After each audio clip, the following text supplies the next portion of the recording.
नमस्कार दोस्तों, आपका स्वागत है audio books hub YouTube channel पर। आज हम आपके लिए लाए हैं एक बेहद प्रेरणादायक और महत्वपूर्ण पुस्तक का सारांश, जिसका नाम है द आर्ट ऑफ लर्निंग। इस किताब को लिखा है जोश वेचकिन ने, जो एक सफल शतरंज खिलाड़ी और मार्शल आर्टिस्ट हैं। इस पुस्तक में उन्होंने सीखने की कला और अपनी क्षमताओं को निखारने के अद्वितीय तरीकों को साझा किया है। इस वीडियो में हम इस किताब के मुख्य बिंदुओं को कवर करेंगे, जिससे आप सीख सकेंगे। 1. सीखने की प्रक्रिया को कैसे बेहतर बनाएं। 2. मानसिकता और ध्यान की शक्ति। 3. प्रतिस्पर्धा और तनाव के साथ बेहतर तरीके से कैसे निपटें। 4. निरंतर विकास और उत्कृष्टता के लिए आवश्यक कदम। अगर आप भी अपनी सीखने की क्षमता को बढ़ाना चाहते हैं और अपने जीवन में नई ऊंचाइयों को छूना चाहते हैं, तो इस वीडियो को अंत तक जरूर देखें। हमारे चैनल ऑडियो बुक्स ARC को सब्सक्राइब करें और बेल आइकन को दबाएं ताकि आपको हमारे नए वीडियोज की नोटिफिकेशन मिलती रहे। चलिए शुरू करते हैं। द आर्ट ऑफ लर्निंग पुस्तक का सारांश। जीतने के लिए पहले हारना सीखो। यह स्पष्ट है कि हमें से कोई भी हारना पसंद नहीं करता। चाहे टेनिस का खेल हो, पदोन्नति के लिए प्रतियोगिता हो या फिर शतरंज का खेल, हारना आम लोगों के लिए बिल्कुल भी मायने नहीं रखता। लेकिन क्या हमें यह मान लेना चाहिए कि हारना कभी कभी उतना नकारात्मक नहीं होता जितना हम सोचते हैं? सच तो यह है कि असफलता का एक अच्छा पहलू भी होता है। यह पहला सबक था जो जोश ने 10 साल की उम्र में सीखा जब वह वयस्क शतरंज टूर्नामेंट में शामिल हुआ। कई हार के साथ सीजन की शुरुआत करने से वह निराश हो गया और फिर उसने अपने प्रदर्शन पर पीछे मुड़कर देखा और खुद से पूछा, क्या मैं वाकई इतना बुरा हूं? तब जोश को एहसास हुआ कि वह ध्यान की कमी के कारण हार गया। वयस्क टूर्नामेंट में कानूनी खेल की लंबाई जूनियर टूर्नामेंट से दोगुनी होती है। 10 साल की उम्र में जोश पूरी तरह से अनुभवहीन और इतना मजबूत है कि वह बड़े प्रतिद्वंद्वियों की तीव्र एकाग्रता का मुकाबला कर सकता है। मैच हारने से उसे एहसास हुआ कि धीरज ही उसकी एकमात्र कमजोरी थी और वहीं से जोश ने इसे सुधारने पर ध्यान केंद्रित किया। यदि आप अपनी कार्यकुशलता में सुधार करना चाहते हैं, तो आपको हमेशा मजबूत विरोधियों के खिलाफ जाना चाहिए। असफलता में निवेश करना सीखने और सुधार करने के अवसरों की वापसी है। चाहे आपकी विशेषज्ञता का क्षेत्र कोई भी हो, यह सबक छोटे बच्चों के लिए भी सही है। आज शिक्षक और माता-पिता मानते हैं कि प्रतियोगिताओं का उनके बच्चों पर बुरा प्रभाव पड़ता है, लेकिन इसके विपरीत सच है। सही मात्रा में प्रतियोगिता उन्हें जीवन में बाद में कठिनाइयों का सामना करने के लिए आवश्यक उपकरणों से लैस करेगी। तो कितनी नई प्रतियोगिताएं पर्याप्त हैं? इस प्रश्न का उत्तर देने का एक तरीका यह है कि दीर्घकालिक लक्ष्यों तक पहुंचने के लिए पहले अल्पकालिक लक्ष्यों को प्राप्त करने का प्रयास करें, फिर हमें पता चलेगा कि कितना पर्याप्त है। सीखने की प्रक्रिया हमेशा दुख लेकर आएगी। प्राकृतिक प्रतिभा आपको बहुत आगे ले जाएगी, लेकिन सर्वश्रेष्ठ बनने के लिए आपको हमेशा सीखने के लिए तैयार रहना चाहिए।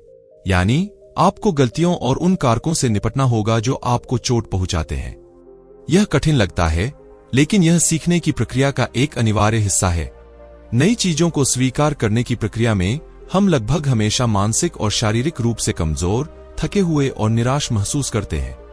एक मुक्केबाज जिसका दाहिना हाथ मजबूत है लेकिन बायां हाथ कमजोर है, उसे दर्जनों मुक्के खाने होंगे और कई कठिन मुकाबलों से गुजरना होगा, जबकि वह अपने बाएं हाथ का ज्यादा प्रभावी ढंग से इस्तेमाल करना सीखता है।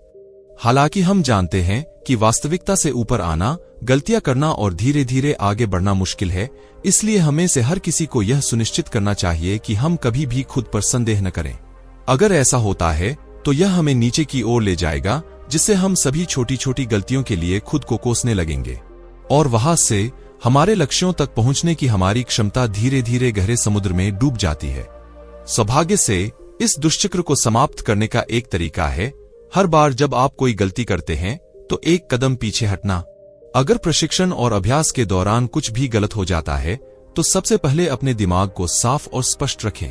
हर किसी का इसे करने का अपना तरीका होता है, गहरी सांस लेने से लेकर अपने चेहरे को ठंडे पानी में भिगोने या पूरे फुटबॉल मैदान में तेजी से दौड़ने तक।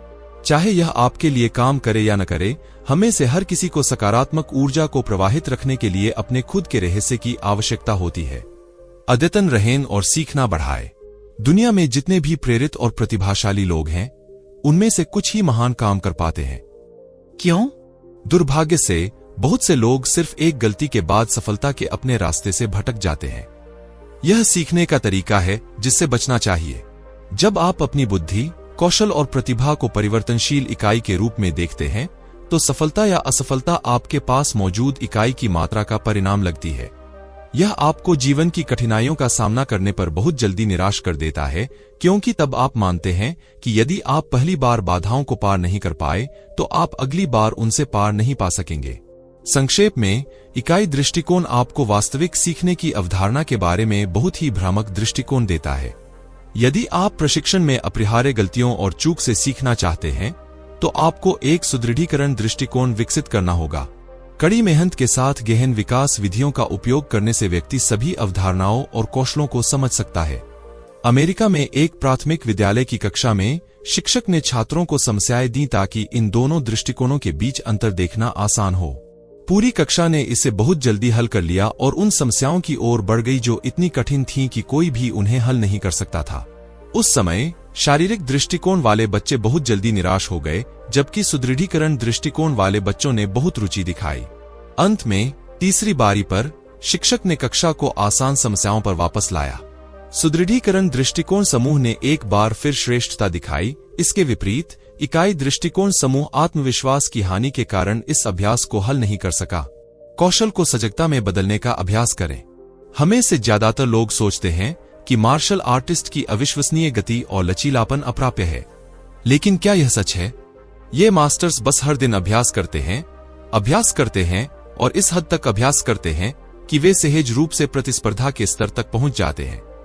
आप भी ऐसा कर सकते हैं, लेकिन यह कैसे महत्वपूर्ण है? लोग कहते हैं अभ्यास से पूर्णता आती है। पैटर्न से लेकर रणनीति और तकनीक तक सभी स्वाभाविक हो सकते हैं, और यदि आप पर्याप्त अभ्यास करते हैं और लागू करते हैं तो आपकी सहज बुद्धि बन सकते हैं। उदाहरण के लिए, शतरंज में नया आने वाला हर व्यक्ति यह पाएगा कि प्रत्येक मोहरे में कई तरह के समझौते होते हैं। रानी कभी कभी 3 मोहरों के बराबर होती है। पहले तो खिलाड़ी अपने दिमाग में ही चाल की गणना करेंगे, लेकिन जैसे जैसे वे आगे बढ़ेंगे वे ऐसा नहीं करेंगे।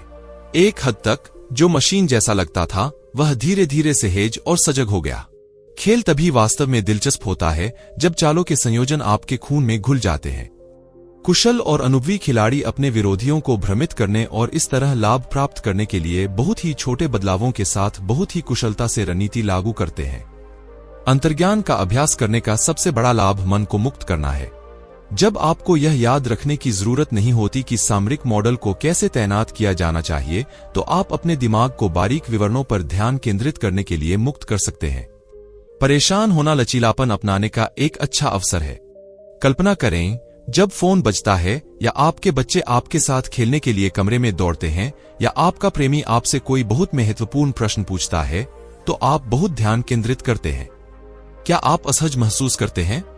जब आप चिड़चिड़ाहट, तनाव या गुस्से से परेशान होकर प्रतिक्रिया करते हैं, तो आप नकारात्मक क्षेत्र में होते हैं। उस स्थिति में आप बस यही चाहते हैं कि दुनिया आपकी इच्छाओं को पूरा करे, लेकिन दुनिया इस तरह से काम नहीं करती। आपको उन परिस्थितियों से निपटना सीखना होगा जो मानव कल्पना से भी परे हैं। सकारात्मक क्षेत्र में प्रवेश करके आप कठिनाइयों का सामना करेंगे और उन्हें स्वीकार करेंगे, चाहे वे कितनी भी कठिन क्यों न हो। इसके साथ ही सकारात्मक क्षेत्र आपको अधिक लचीला और सख्त बनने में मदद करता है। उदाहरण के लिए, एक खिलाड़ी अपने दिमाग में बज रहे एक गाने की वजह से सीजन का सबसे महत्वपूर्ण खेल हार जाता है। गाना उसका ध्यान भटकाता है। खेल के तीव्र दबाव में एक छोटी सी बात भी खिलाड़ी की अंतिम एकाग्रता को प्रभावित कर सकती है, जिससे उसकी गणना करने की क्षमता कम हो जाती है। अपनी समस्या को समझते हुए उसने घर पर शतरंज खेलते समय संगीत सुनना शुरू कर दिया, लेकिन गाने की धुन को अनदेखा करने के बजाय खिलाड़ी ने उसे सुनाना शुरू कर दिया। शतरंज खेलते समय गाना गाने से एकाग्रता दोगुनी हो जाती है। पढ़ाई के लिए भी ब्रेक की जरूरत होती है। हम सभी जानते हैं कि रात में अच्छी नींद लेना बेहतरीन प्रदर्शन पाने के लिए बहुत जरूरी है, लेकिन कई छात्र उस कीमती समय को रात में पढ़ाई के लिए इस्तेमाल करना स्वीकार करते हैं। चलिए चलते हैं। अपर्याप्त आराम से विचारों का एक अकुशल गलत क्रम बार बार बनता है। हमारा मन सीमित समय तक ही एक ही चीज पर ध्यान केंद्रित कर सकता है। आराम करने के बाद मन शुद्ध हो जाएगा और बेहतर तरीके से केंद्रित हो जाएगा। उच्च प्रदर्शन करने वाले खिलाड़ी थोड़े से आराम के बाद ही पूरी मानसिक शक्ति प्राप्त कर सकते हैं। कभी कभी खेल के दौर के बीच में सिर्फ 1 मिनट का आराम भी मिल सकता है। ह्यूमन बिहेवियर इंस्टीट्यूट HPI के मनोवैज्ञानिक बताते हैं कि कम समय के लिए प्रशिक्षण उत्पादकता बढ़ाने की कुंजी है। तो मन की रिकवरी का अभ्यास कैसे करें? पुस्तक में जो विधि बताई गई है वह है कार्डियोवैस्कुलर डिस्टेंस। इसका मतलब है कि आप लगातार छोटे ब्रेक के साथ उच्च तीव्रता पर काम करेंगे। HPI ने पाया कि यह विधि आपको बहुत जल्दी तनाव से राहत दिलाने और अपने दिमाग को प्रभावी ढंग से बहाल करने में मदद करती है। जैसे हृदय गति को बढ़ाने के लिए लगातार साइकिल चलाना, फिर हृदय गति को सामान्य करने के लिए धीरे धीरे धीमा करना और फिर से तेज करना। दोहराते रहें। जितना ज्यादा आप करेंगे, आपकी हृदय गति को बढ़ाने में उतना ही ज्यादा समय लगेगा और इसे कम करने में उतना ही कम समय लगेगा। नियमित गहन व्यायाम आपकी सहनशक्ति को बढ़ाएगा, जिससे आपको जरूरत पड़ने पर ज्यादा प्रभावी ढंग से आराम करने में मदद मिलेगी। जोन में प्रवेश करने के लिए एक कार्यक्रम बनाएं। मनोविज्ञान की परिभाषा के अनुसार जोन एक मनोवैज्ञानिक अवस्था है जिसमें आपके सभी कार्य भावनात्मक ऊर्जा के प्रवाह में डूबे रहेंगे। आप जो करते हैं उस पर पूरी तरह से केंद्रित होते हैं। जोन में प्रवेश करने की अवधि वह होती है जब आपकी उत्पादकता अपने चरम पर होती है। क्या आपको जोन में प्रवेश करने में कोई कठिनाई हुई? क्या आप मीटिंग में भाग लेने या डेडलाइन का सामना करते समय विचलित महसूस करते हैं? क्या आपने कभी सोचा है कि सिर्फ एक स्विच की मदद से आप अपनी इच्छानुसार जोन में आ जा सकें? अच्छी खबर यह है, यह भी असंभव होना चाहिए। एक शेड्यूल निर्धारित करके और उस पर अभ्यास करके आप शीर्ष प्रदर्शन प्राप्त कर सकते हैं।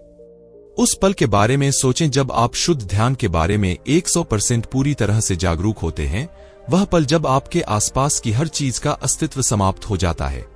तैराकी प्रतियोगिता का उदाहरण लें। 5 चरणों वाला एक छोटा सा कार्यक्रम बनाने की कोशिश करें। नाश्ता करें, 15 मिनट तक सांस लेने का अभ्यास करें और आराम करें, 10 मिनट तक स्ट्रेच करें और अपना पसंदीदा गाना सुनें। फिर तैराकी करें, आपको फर्क दिखेगा। यदि आप इस प्रक्रिया को बार बार दोहराते हैं, तो आप अपने pre swimming warm up schedule और अपने प्रतिस्पर्धी प्रदर्शन के बीच एक कड़ी बना लेंगे। जब तक यह प्रक्रिया आपके लिए पूरी तरह से स्वाभाविक न हो जाए, तब तक इसे काम मीटिंग में लागू करने का प्रयास करें। थोड़े से बदलाव जैसे कि नाश्ते से लेकर बड़े नाश्ते तक, स्ट्रेच पीरियड्स, कुछ मिनटों तक सीमित रहें और घर से काम पर जाते समय संगीत सुनें। कोई भी व्यक्ति सही मानसिकता, दृढ़ता, समर्पण और रणनीति के साथ उच्च प्रदर्शन प्राप्त कर सकता है। विभिन्न मनोवैज्ञानिक तरीकों का उपयोग करके आप ध्यान केंद्रित करने और आराम करने के लिए अपनी पूरी क्षमता का उपयोग कर सकते हैं। जोन में प्रवेश करना या जब भी आपको जरूरत हो उससे बाहर निकलना बेहद सरल है। दोस्तों, आपको यह बुक कैसी लगी और आप कौन सी बुक सुनना चाहेंगे, हमें कमेंट में जरूर बताएं। धन्यवाद।